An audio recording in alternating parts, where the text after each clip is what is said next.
I'll start off by saying there's an image here that will be provoking for many people for many reasons. And it's intentional. It's designed to provoke. I've put it there on purpose because I want to explore that word fail and what that means and how we can extend that definition of success for our students that are coming into a GCSE English class in FE. So that's my first thing to leave with you, is that ladder to success and those steps along the way. So a little bit about me. My job is Head of English and Literacy at Nottingham College, and literacy is very intentional within my job role. It's something I'm very passionate about, and that's because I really believe in the underpinning skills of English and literacy. Sorry, it sounded like something shut. Was everything okay? Okay, good. So that's something I'm really passionate about across the whole sector. I'm also a very passionate English teacher, and I think passionate is the right word because I care very fiercely about English in the research kind of realm. I'm also the co-founder of the FE Literacy Movement, which is something that was mentioned earlier, and I've sent a link to that, the next conference we have coming up, which is the 28th of June.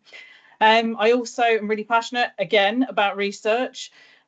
So my role as co-convener for the Learning and Skills Research Network means that I get to engage with all different types of research coming in, and it will be fantastic to see more English research on the horizon.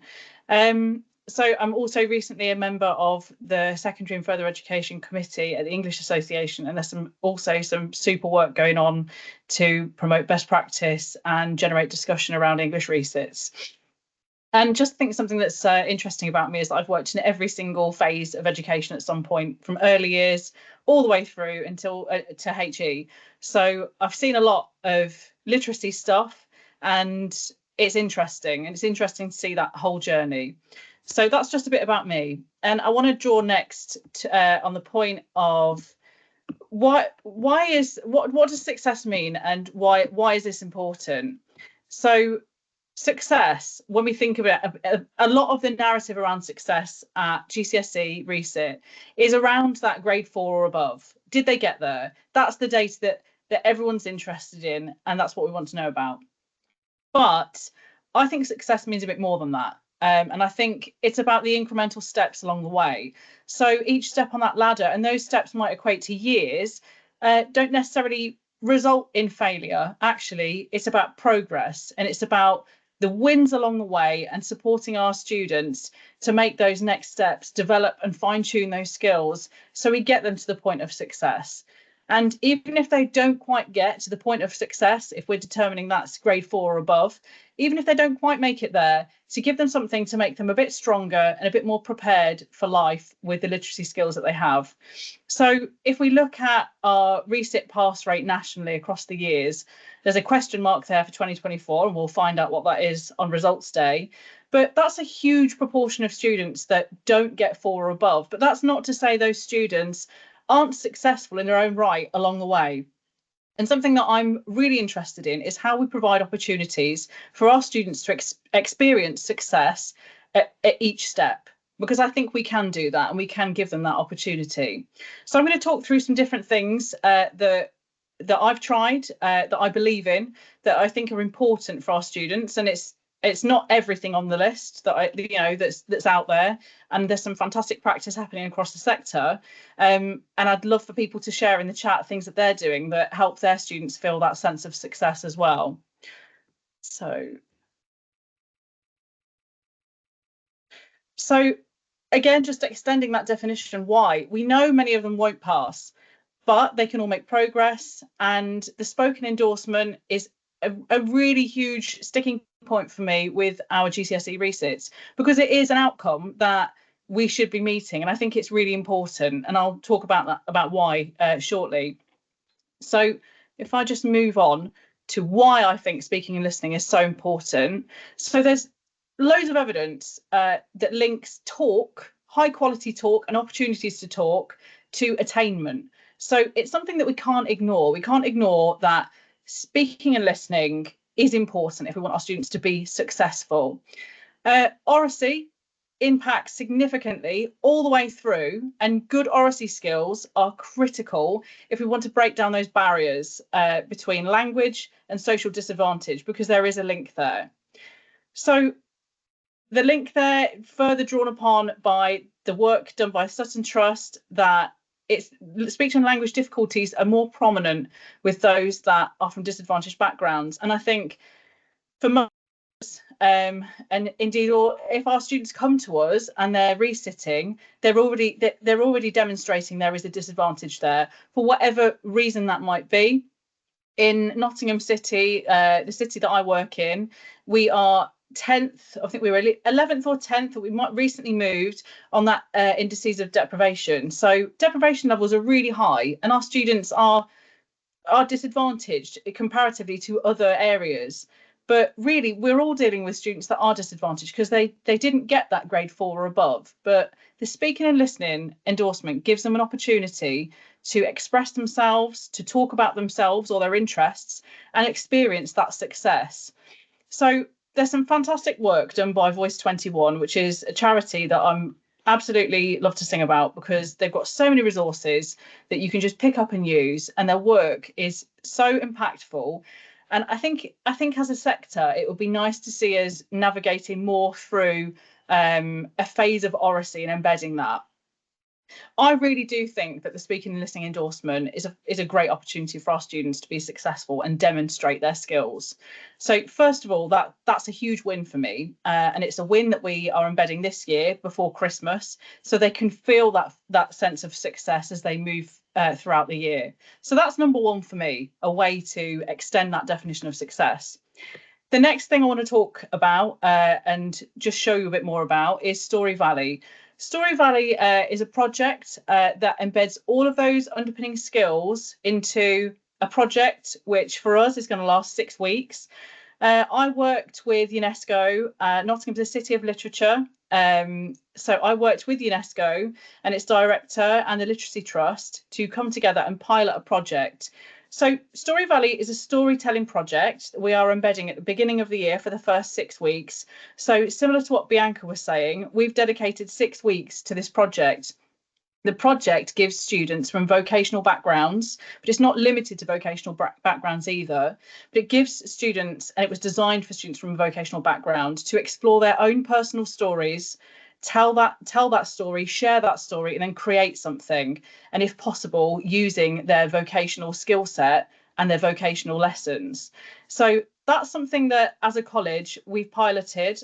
We piloted it for the UK, and it was a transnational project. You can see all of the different colleges that we worked with on the map at the top there. They all came to visit us, and we showcased some of that work. And I just want to highlight that in the corner here, there's a map. All of those little labels and those lines link to a story told by our students from one vocational area, which was business, and where that story is set. And that's how amazingly diverse our student body is. And all of those little codes are QR codes which link to a young person telling their personal story. So that's just an example of how the project has been used. Some of those stories are absolutely amazing. But this project draws upon the narrative voice, autobiographical skills, and it encourages students to talk to one another and express their experiences, their backgrounds, those journeys that are important to them. And it helps us to get to know them and who they are and what their plans are, who they want to be. And it also draws upon their vocational expertise or desires. So this is a collaborative vocational project when embedded fully, and it's completely free to do. All the resources are available online. You don't have to pay anything to be involved in it. You can literally lift all of the lesson plans and all of the resources. And as I say, all the underpinning skills are there. So for the first 6 weeks at Nottingham College, we will be exploring our students and who they are, using these skills and drawing upon vocational areas. And we also won't have any mention of the exam paper, but we'll be confident that we are teaching those skills and we're developing those skills. So just to talk a bit further about this project and why I think it extends that definition of success, the reason I think that is because, well, I know that is because they experience from beginning to end creating something that's personal to them. And so you can see some of the displays at the top of the slide here were so detailed and so interesting. So just from some of the evaluative work that followed after that.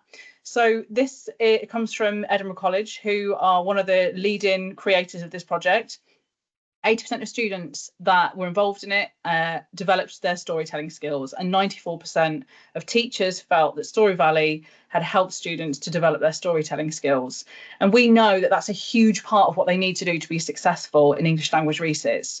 So it's of so much value, it's completely free, and you can get involved. So that's another way to show them what success is like.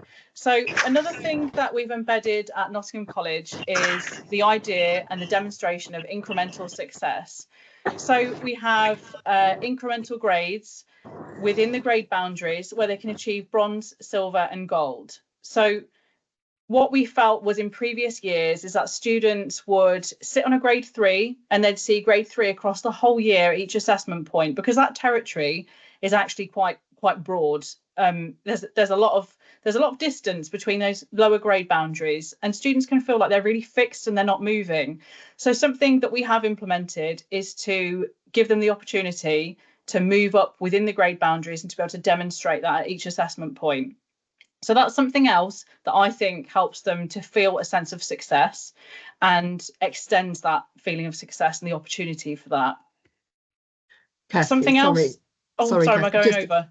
No, we're fine, but just to say, just a couple of minutes, just so we make sure that Sarah's got enough time. Okay, thank you. Okay. So I'll whiz through the next 3 slides really quickly. So something else I think is really important is to give them real world experiences. I've put this shameful selfie here with Nadia Whittam, because another thing that I've done in my own teaching at the college is to get those key skills, those underpinning English skills they need in the exam, into the real world, to let them experience what it's like to communicate with our local MPs. And that's something that's really easy to organise, and they're usually very keen to come in. So that's another example. Again, really whizzing through, giving opportunities to our students to get involved in different projects and different competitions. And I've got a really comprehensive list here. This is just one side of it, of different competitions that your students can get involved in, which I'm happy to share. My own student from last year is now a published writer, and she was a research student, and her writing was about her experience as a research student. And they can absolutely enter these competitions. A lot of these competitions are really desperate to hear from young people just like our students. So I'm not going to play this video, but I am going to switch to the last slide and just show you that at Nottingham College and in my own practice, giving opportunities for success along the way are so important. And I know that at the end, they do have to sit this exam, and that's where we're leading to. And there are going to be challenges along the way, and perhaps they might not get there in year 1 and maybe not year 2. But if they persevere and we give them opportunities to feel like they can achieve that they will feel that sense of success along the way, and they will make that progress. So I'll leave it there and stop sharing, but I'm happy to share any of my resources or anything that people want to know more about.